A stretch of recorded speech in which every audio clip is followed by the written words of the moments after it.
মানুষ দেখলেই, পুলিশ দেখলে মানুষ আশ্রয় পায়। এখন পুলিশ দেখলে ভয় পায়, কি আমার খ্রিস্টের মধ্যে আটকে হলো, একটা ভয়ঙ্কর একটা ক্যারেক্টার।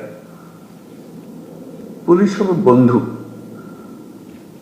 এটাই হলো। কারণ আমি আইনের পক্ষের মানুষ, আমি আইন প্রতিষ্ঠা করার মানুষ, আইন হলো আমাদের সবার আশ্রয়। তো পুলিশ হলো সে আশ্রয়দাতা, ওই যে আমি আইনের আশ্রয় নিয়ে আসছি, আইন আমাকে আপনাকে সুরক্ষা দেবে। এটা যদি আমরা এই ইমেজটা যদি প্রতিষ্ঠিত করতে পারি, অতীতের সব কথা মানুষ বলে যাব।